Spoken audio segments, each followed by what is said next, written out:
Good evening, blessings to you all. As usual, we'll begin with a short guided meditation. So please find a comfortable posture to sit in, whether you're on the floor or on a chair, that's fine.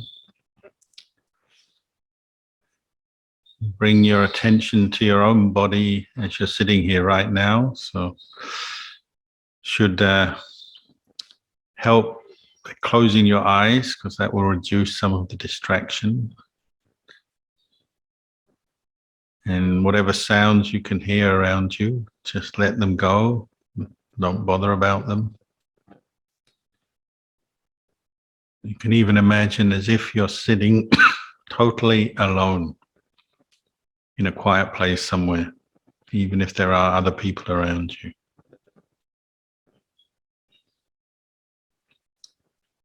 And center your attention on the breathing. So I usually encourage people to find the feeling of the breath at the tip of the nostril. But you don't have to stick to that one point. You could find the breath at the lungs or the abdomen, which rises and falls. But we're following the Buddha's instructions just to know the in-breath and know the out-breath.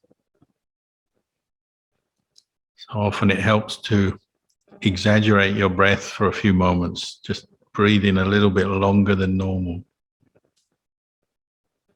Take an extra deep breath just to find the feeling, the sensation of the breath as it comes into the body.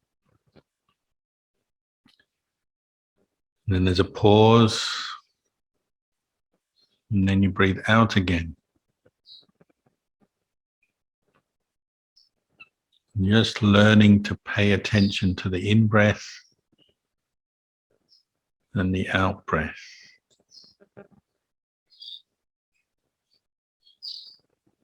It's a very neutral feeling.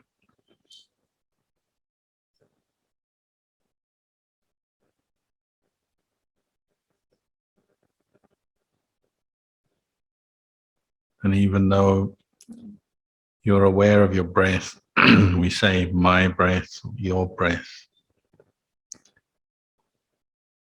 In essence, it doesn't belong to anybody. It's just a natural function of the body to breathe in,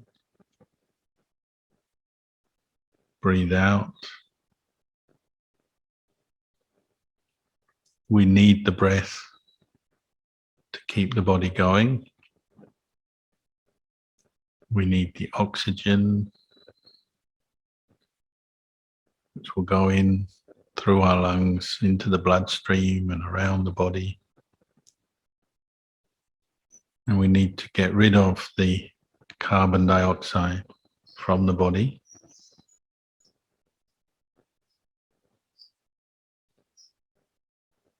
This air is an element, Vayo Dhatu, the air element.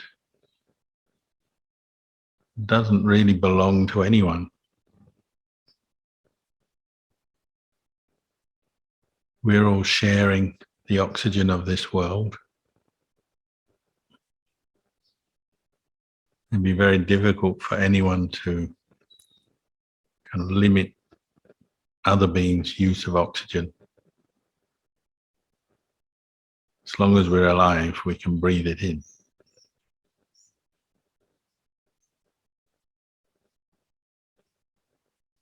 So in that sense, we all have a vested interest in preserving the quality of air in the world for everyone.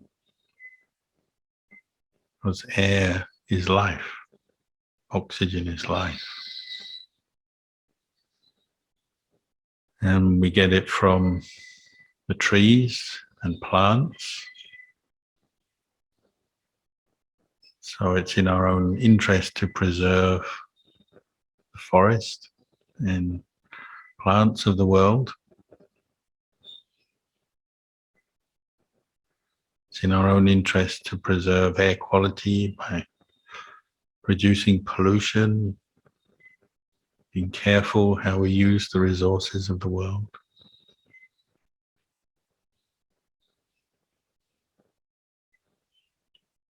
And sometimes you only notice how dependent on your breathing you are when you can't breathe. So say you're underwater, you notice very quickly how much breath you've got left, and if you haven't got any breath, you have to come to the surface very quickly. Or if you're in a situation like near a fire where there's lots of smoke, your breathing becomes difficult.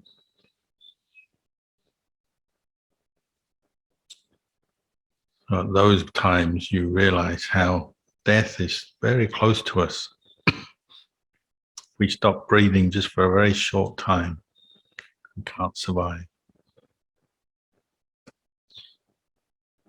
So breath is life.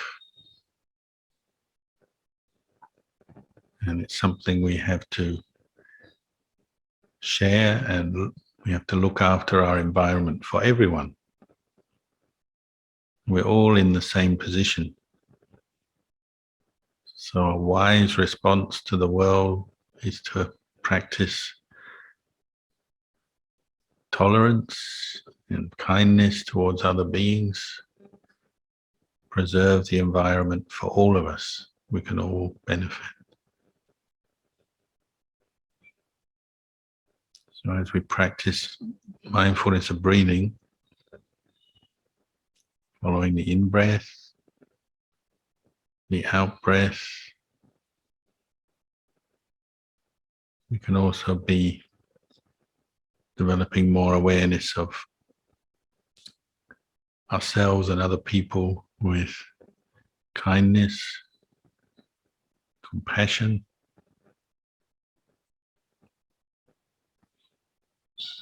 If you're familiar with your own breath and you notice, say, if you have a cold, a blocked nose, or you've ever been in a situation where you couldn't breathe very well, how uncomfortable it is. Then if someone else is in that position, straight away you know how they'll feel. So with those kind of diseases or viruses like COVID, if you've ever had flu or COVID, you'll appreciate the suffering that other people go through when they get it. And this is empathy, compassion. When you're aware of the suffering of others. And just as you don't like to suffer, you can understand that other people don't like to suffer. Just as we don't like pain, other people don't like pain. Just as we don't like it if we can't breathe properly, other people don't like it if they can't breathe properly.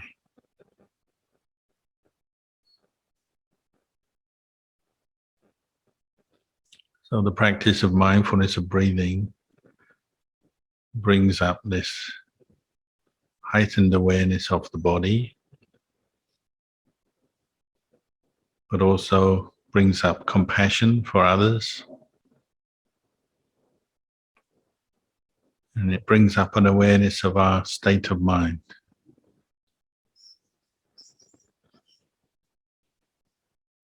As you'll notice how you're feeling, how your mind is, will also affect your breathing.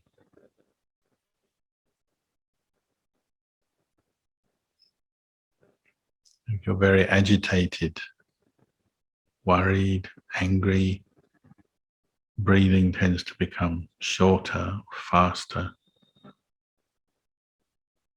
As you practice more mindfulness, body and mind tend to calm down. So your breath tends to become a little bit slower, longer perhaps, more refined.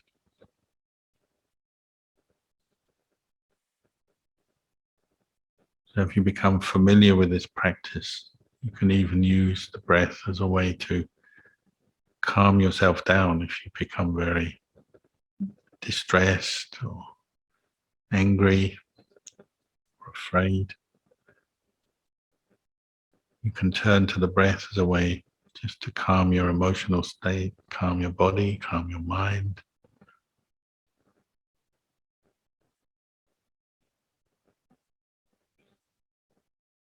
And if you practice this regularly,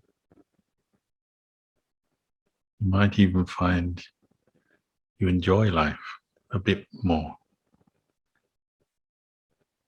So you're getting in touch with your own body and mind in the present moment, and with the peacefulness of the breathing process. Because when you're with the breath, you're letting go of other things, distractions, thoughts, feelings in the body, particularly unpleasant, painful feelings. You can let them go and go back to the breath.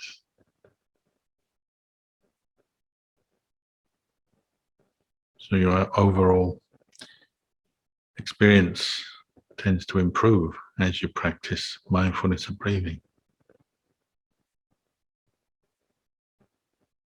And it's something you've always got with you, wherever you are. You can turn to the breath.